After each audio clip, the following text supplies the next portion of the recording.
नमस्कार, मैं हूं रत्ना और आप देख रहे हैं सी न्यूज़ भारत। वक्त हो चुका है उत्तर प्रदेश बुलेटिन में हम बात करेंगे आजमगढ़ की, जहां आजमगढ़ पुलिस ने 2024 में अब तक कुल 1228 खोए हुए एंड्रॉयड मोबाइल फोन बरामद किए। साथ ही बात करेंगे गाजियाबाद की, जहां एक बहरूपियों को गिरफ्तार किया गया, और बताएंगे कैसे उन्नाव में कानपुर कमिश्नरेट द्वारा चोरी हुए मोबाइल को पुलिस प्रशासन के द्वारा ढूंढ कर किया गया वितरण। ऐसी तमाम खबरों पर विस्तार से चर्चा करेंगे इस बुलेटिन में।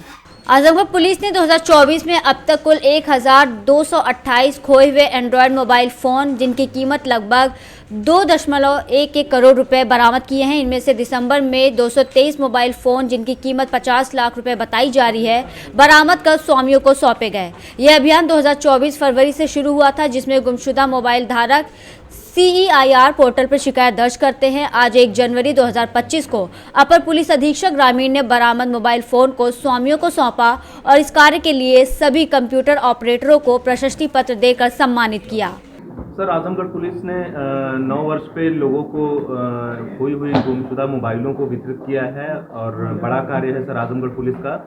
कितने अमाउंट का सर, कितनी मोबाइलों को आज वितरित किया गया है सर? देखिए, आप सभी को जानकारी है, आजमगढ़ पुलिस द्वारा मोबाइल जो भी गुमशुदा हो जाते हैं उनकी बरामदगी के लिए अभियान चलाया जा रहा है। पिछले विगत 10 से 11 महीनों में हम लोगों ने 1000 से अधिक मोबाइल फ़ोन बरामद करके लोगों को सुपुर्द किए जा चुके हैं। इसी अभियान के क्रम में दिसंबर माह में हम लोगों ने 223 फ़ोन रिकवर किए हैं, जिनका मूल्य लगभग 50 लाख रुपए है। अब तक टोटल इस वर्ष 2024 में 1200 से अधिक मोबाइल फ़ोन को रिकवर किया जा चुका है, जिनका टोटल मूल्य 2 करोड़ 11 लाख लगभग अनुमानित उनकी राशि है। इसी तरह आगे भी इस अभियान को हम लोग चालू रखेंगे। जो भी कंप्लेन जिस भी व्यक्ति का मोबाइल गुमशुदा होता है, वो CIR पोर्टल पे तत्काल एप्लीकेशन को दर्ज कराए, और तत्काल एप्लीकेशन दर्ज होने के बाद हमारे थाने पर नियुक्त कर्मियों द्वारा उसकी ट्रैकिंग की जाएगी, और जैसे ही उस पर कोई नंबर एक्टिव होता है, उसकी बरामदगी कर आपको सुपुर्द किया जाएगा। सर, CIR पोर्टल का ग्रोथ क्या है, और सर इस बार 2025 में अपना टारगेट क्या रहेगा आजमगढ़ पुलिस का? देखिए, इस बार 2024 में हमने लगभग 1200 फ़ोन रिकवर किए हैं, और हम अगली बार आशा करेंगे कि हमारे 2000 से अधिक फ़ोन को रिकवर किया जा सके। CIR पोर्टल एक भारत सरकार की योजना है, जिसके अंतर्गत इंटीग्रेटेड रूप से मोबाइल नंबर को ब्लॉक करना, टारगेट और उनको ट्रैक करना आदि कार्य किए जाते हैं। इस पर अब तक लाखों फ़ोनों को रिकवर कर किया जा चुका है, लोगों को दिया जा चुका है। इसी क्रम में आजमगढ़ पुलिस द्वारा भी लगभग 1200 फ़ोन को 2024 में रिकवर किया गया है। आजमगढ़ से सीनियर संवाददाता भास्कर की रिपोर्ट। हर वर्ष की भांति इस वर्ष भी भारतीय किसान यूनियन के वरिष्ठ उपाध्यक्ष पप्पू सिंह के आवास अखरी में जिले के पदाधिकारियों का जमावड़ा रहा। नए वर्ष की शुरुआत किसान संगोष्ठी से की गई, जिसमें राकेश टिकैत के नेतृत्व में MSP के लिए अनवरत संघर्ष करने का ऐलान किया गया। साथ ही 14 जनवरी से 18 जनवरी तक महाकुंभ प्रयागराज में आयोजित चिंतन शिविर में चलने का आह्वान किया गया। मुख्य अतिथि के रूप में भारतीय किसान यूनियन उत्तर प्रदेश के वरिष्ठ उपाध्यक्ष राजेंद्र सिंह मौजूद रहे। अध्यक्षता जिला अध्यक्ष अशोक उत्तम ने की, जबकि संयोजन पप्पू सिंह ने किया। संगोष्ठी में बड़ी संख्या में मौजूद किसानों के बीच मुख्य अतिथि प्रांतीय वरिष्ठ उपाध्यक्ष भारतीय किसान यूनियन राजेंद्र सिंह ने कहा कि जब तक किसानों को MSP का कानून बनाकर लाभ नहीं दिया जाता, तब तक भारतीय किसान यूनियन राकेश टिकैत के नेतृत्व में अनवरत संघर्ष करती रहेगी। उन्होंने बताया कि नए वर्ष के पहले दिन हर साल किसी न किसी पदाधिकारी के यहाँ किसान संगोष्ठी का आयोजन किया जाता है, जिसमें गांव-गांव संगठन बनाने के लिए किसानों को प्रशिक्षित और प्रेरित किया जाता है। संगोष्ठी में कहा गया कि जिला प्रशासन अगर आवारा पशुओं की समस्या से किसानों को निजात नहीं दिलाता, तो 18 जनवरी के बाद किसी भी दिन जिले के सभी मार्गों को अवरुद्ध कर दिया जाएगा। किसान गोष्ठी में इस बात पर चिंता व्यक्त की गई कि आवारा पशुओं से किसान अपनी फसलों को नहीं बचा पा रहा है। बाद में पत्रकारों से बात करते हुए एक सवाल के जवाब में प्रांतीय वरिष्ठ उपाध्यक्ष ने कहा कि किसी भी महापुरुष का अपमान भारतीय किसान यूनियन बर्दाश्त नहीं करेगा। किसान यूनियन टिकैत गुट द्वारा हदगाम ब्लॉक अंतर्गत आखिरी गांव में किसानों का जमवाड़ा, किसान नेताओं का जमवाड़ा लगा। किस उद्देश्य से? पहले बात तो हम बता दें, हमारा भारतीय किसान यूनियन टिकैत गुट नहीं है। तो भारतीय किसान जो सर हर जगह आपके ही पदाधिकारियों द्वारा लिखा जाता है गुट। चलिए ठीक है, लेकिन हम आपको बता रहे हैं आज हमारी जो यहाँ पर हम सब इकट्ठा हुए 9 वर्ष के उपलक्ष्य में, हम अपने सभी पदाधिकारियों को, अपने सभी साथियों के साथ पप्पू सिंह ने इसका आयोजन किया कि भैया हमारे यहाँ 9 वर्ष पर कार्यक्रम रखा जाए। सभी पदाधिकारी यहाँ आए, इस गांव के सभी किसान भाई आए, तमाम गणमान्य लोग आए, तो हम सब एक जगह इकट्ठा हुए, एक दूसरे को 9 वर्ष की शुभकामनाएं दिया और जो संगठन के संदेश हैं उन पर हम सब ने चर्चा किया। और हमारा मकसद है ज़िले में संगठन को बढ़ाना, गांव स्तर से, सहकारी समिति के स्तर से, ट्रैक्टर प्रमुख आदि बनाने के लिए, क्योंकि सरकार अभी हमारी जो मूल्य वाली समस्या है वो मूल्य सरकार उसको शामिल नहीं कर रही, उसको घोषित नहीं कर रही। इसलिए जो एमएसपी की मांग है वो मांग पूरी कराने के लिए टिकैत साहब का पूरे देश में वो चल रहा है और बहुत जल्दी संभावना है कि इस 2025 में कहीं ना कहीं दिल्ली पे फिर बुलावा आए तो हम अपने जनपद के सभी किसानों को इसका संदेश दे रहे हैं, गांव-गांव पंचायतें करके।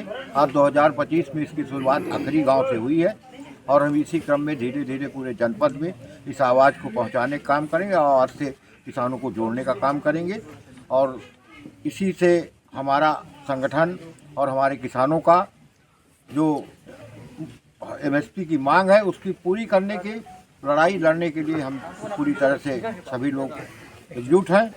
और हमारा शिविर अभी राष्ट्रीय चिंतन शिविर 15, 16, 17, 18 इलाहाबाद में हो रहा है, प्रयागराज में। उस पर भी हम सबको बताया कि आप सभी लोग प्रयागराज चलिए, वहाँ पर पूरे राष्ट्र के लोग आएंगे और जो भी राष्ट्र की नीतियाँ होंगी वो हमारे गांव के किसानों को हम सबको अवगत कराया जाएगी, उन पर क्रियान्वयन होगा। और यही सब चीज़ों को लेकर आज यहाँ बैठक हुई और हम धन्यवाद देना चाहेंगे इस कार्यक्रम के आयोजक अपने वरिष्ठ जिला उपाध्यक्ष भाई पप्पू सिंह को। फतेहपुर से सीनियर संवाददाता नाजिया परवीन की रिपोर्ट। गाजियाबाद में एक बहरूपिये को गिरफ्तार किया गया है। ये बहरूपिया अपने आप को मानव अधिकार विभाग का अधिकारी बता रहा था।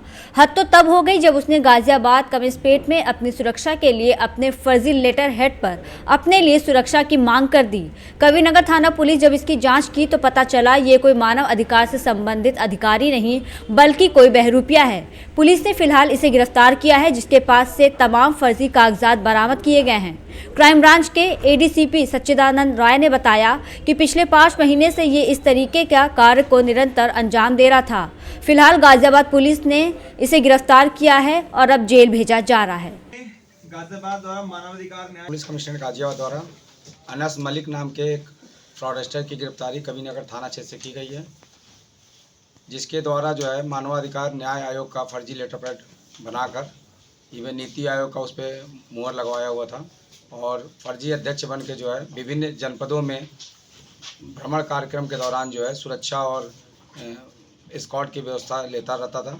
इसके द्वारा प्रथम दृष्टया बताया गया कि पिछले 5-6 महीने से काम कर रहा है, जिसके संबंध में जो घटनाक्रम गाजियाबाद का है 8 नवंबर को एक इसी तरह का दिवसीय कार्यक्रम के लिए डीएम कार्यालय में जो है पत्र आया हुआ था, जिसको पुलिस आयुक्त महोदय को भेजा गया था।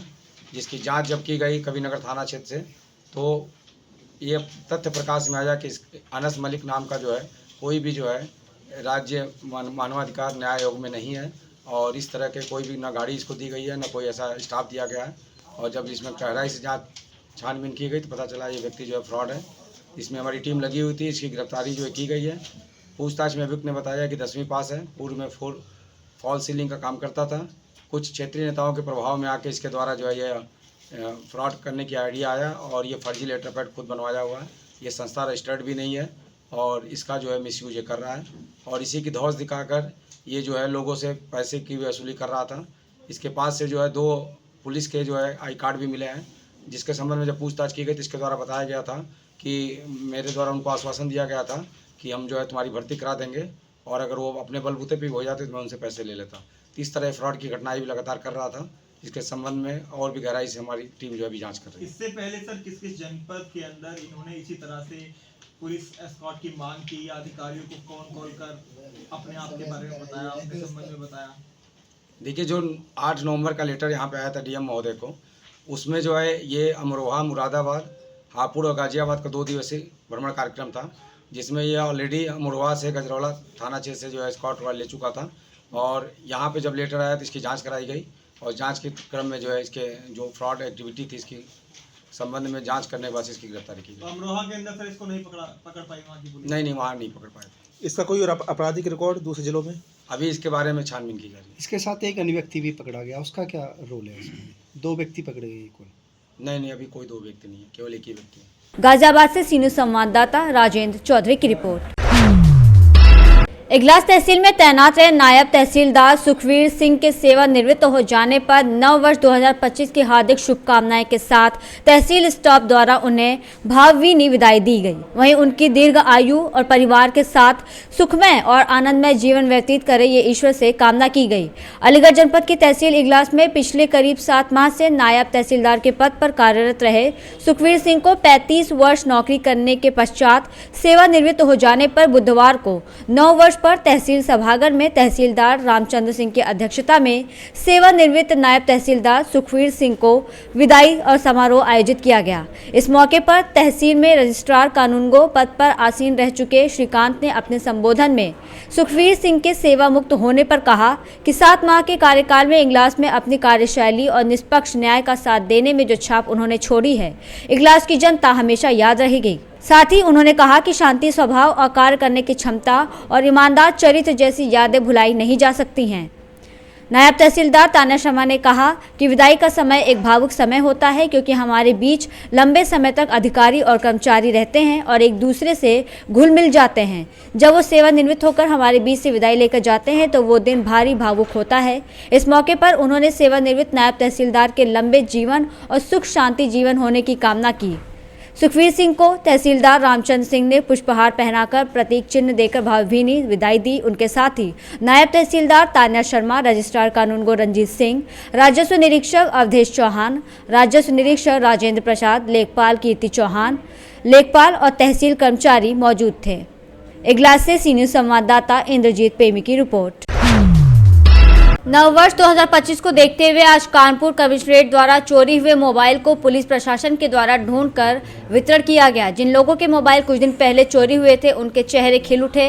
कानपुर कमिश्नरेट ने चोरी हुए मोबाइल लगभग 70 पकड़े। चोरी हुए मोबाइल की कीमत लगभग 12 लाख रुपए बताई जा रही है। मोबाइल फ़ोन बांटे 9 वर्ष पे, क्या कितने फ़ोन थे, क्या मिलेंगे? लगभग 70 से ज़्यादा मोबाइल फ़ोन जो सर्वेलेंस सेल टीम है जो सेंट्रल जोन की है, जिसमें सेंट्रल से की है, इसने रिकवर किए थे। कई महीनों के अथक प्रयास के बाद इसको रिकवर किया गया है और सभी को वापस किया गया है। इसकी कीमत जो माली कीमत है लगभग 12 लाख रुपये से ज़्यादा है और सभी लोग पाके इसको बहुत खुश हैं। सबको हम लोगों ने न्यू ईयर को भी विश किया है और सबके फेर से मन को वापस किया। कानपुर से अक्षय सिंह के साथ कैमरामैन आकाश पासवान की रिपोर्ट। खबर जनपद ललितपुर की तहसील मड़ावरा से है, जहां जनपद में सरकारी कार्यों की सेवा में प्राइवेट गाड़ियों को लगाया जाता है, जिसमें कंप्लीट फिटनेस पेपर और टैक्सी परे वाली गाड़ियों को लगाया जाता है। लेकिन यहां सरकारी सेवा में लगी हुई गाड़ियों का कुछ और ही हाल है। अवैध नंबर प्लेट, जिनकी नंबर प्लेट आधी पीली और आधे नंबर काले की गाड़ी सरकारी कार्य की सेवा में कार्यरत है, जिस गाड़ी में उत्तर प्रदेश सरकार की नेम प्लेट में लगी हुई है। सुनने में बताया गया कि उक्त गाड़ी पीडब्ल्यूडी विभाग में लगी हुई है। एआरटीओ द्वारा बताया गया कि उक्त गाड़ी का नंबर प्लेट को लेकर लगभग 1 हफ्ते पूर्व चालान काटा गया था, लेकिन अभी तक स्थिति जस की तस बनी हुई है। ललितपुर से सीनियर संवाददाता राकेश कुमार वैद्य की रिपोर्ट। नववर्ष पर कोई हुड़दंग ना कर सके, इसके लिए एसपी उन्नाव सड़क पर उतरे। एसपी दीपक भूकन ने पुलिस बल के साथ उन्नाव शहर कोतवाली क्षेत्र में पैदल गश्त कर वाहनों की जांच पड़ताल की। सार्वजनिक स्थलों, होटल, रेस्टोरेंट और ढाबा पर सुरक्षा का पहरा रहा। एसपी ने नशेबाजी कर हुड़दंग करने वालों पर कड़ी कार्रवाई के निर्देश दिए। एसपी ने 1 जनवरी जश्न पर नजर रखने के लिए स्पेशल पुलिस टीम बनाई। सार्वजनिक स्थलों से लेकर सोशल मीडिया प्लेटफॉर्म पर पुलिस की कड़ी निगरानी है। जनपद वासियों को नववर्ष की हार्दिक बधाई दी। वहीं नववर्ष पर हुड़दंग करने वालों पर कड़ी कार्रवाई की एसपी ने बात कही है। एसपी सर, उन्नाव मुख्य तेराहों पे पैदल गश्त किया गया है नववर्ष को लेकर। देखिए, ये उन्नाव पुलिस के द्वारा जो विभिन्न थाना क्षेत्र है उनमें सघन चेकिंग जो है वो पुलिस के द्वारा की जा रही है। पब्लिक प्लेसेस में भी चेकिंग हो रही है। हमने बैरियर पॉइंट्स बनाए हैं जिनमें लगातार पुलिस के द्वारा चेकिंग की जा रही है, फ्लैग मार्चेस भी हो रहे हैं और इसमें यही फोकस है कि कोई भी किसी तरह का नववर्ष में हुड़दंग पना ना करे और शराब पी के जो है वाहन चलाए, कोई भी दुर्घटना उनके साथ। सर, स्टंटबाजी और हुड़दंग अगर कोई कर, इसीलिए ये बैरियर पॉइंट्स लगाए गए हैं और अगर कोई भी ऐसा करेगा तो उसके खिलाफ जो कानूनी कार्रवाई है वो पुलिस के द्वारा की गई। उन्नाव से सी न्यूज़ संवाददाता सुशील की रिपोर्ट। फिलहाल इस बुलेटिन में बस इतना ही। देश और दुनिया की तमाम बड़ी खबरों के लिए देखते रहिए सी न्यूज़ भारत।